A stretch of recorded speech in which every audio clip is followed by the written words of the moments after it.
La busta paga è un documento cosiddetto cedolino, che è un diritto del lavoratore richiedere che gli venga consegnato, è un dovere del datore di lavoro consegnare, perché certifica il pagamento. La busta paga è un documento molto importante che va sempre comunque conservata e non va mai buttata via, perché può essere utile per ricostruire la vita lavorativa e anche i contributi previdenziali del lavoratore. La busta paga è un documento che si compone sostanzialmente in un'intestazione dove ci sono i dati anagrafici dell'azienda e del lavoratore, una parte intermedia con i dati del lavoratore, ma soprattutto con la qualifica e il contratto applicato e il tipo di rapporto, se a tempo determinato o indeterminato, e se il rapporto a tempo determinato con la data di scadenza del contratto. C'è poi riportato il salario orario nel caso degli operai a tempo determinato e anche il terzo elemento, che è quello che va a monetizzare le ferie, la 13ª e la 14ª, che non spettano all'operaio a tempo determinato e sono stati monetizzati. C'è poi il corpo. Nel corpo della busta paga sono riportate le giornate, le ore lavorate e le giornate lavorate e comunicate all'INPS a fini previdenziali.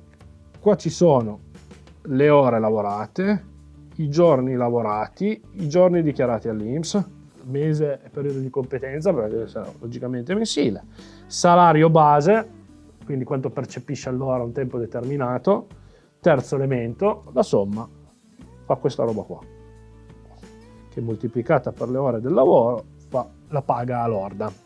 Questa paga lorda, poi lo stipendio netto è dato dallo stipendio lordo, meno tutte quelle che sono le detrazioni. La busta paga è un documento sempre un po' complesso da interpretare. Per qualsiasi domanda, per qualsiasi dubbio, bisogna rivolgersi a un sindacato per gli operai agricoli, la FLAI CGIL, o se no alla federazione di competenza.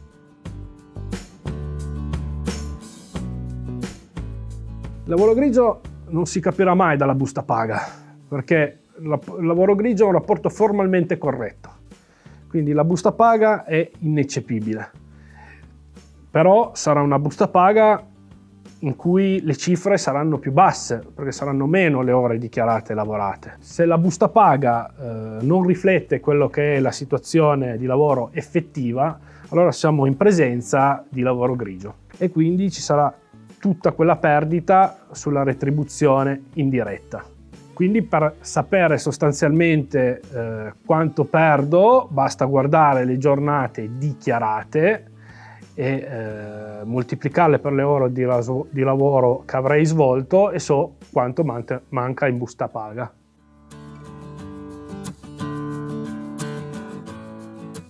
Con un cedolino si può richiedere la disoccupazione, ma più importante ancora è che posso tracciare tutta la mia vita lavorativa. Quindi se ci fosse dei problemi di tipo previdenziale all'INPS per cui non risultano versati dei contributi, con la busta paga posso effettivamente comprovare che io li ho versati, piuttosto anche che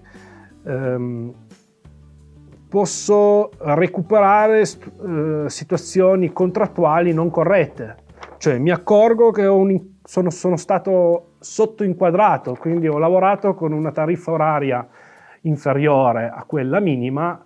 In quel caso lì posso aprire un'avvertenza e recuperare la mia retribuzione in base al lavoro che effettivamente ho svolto.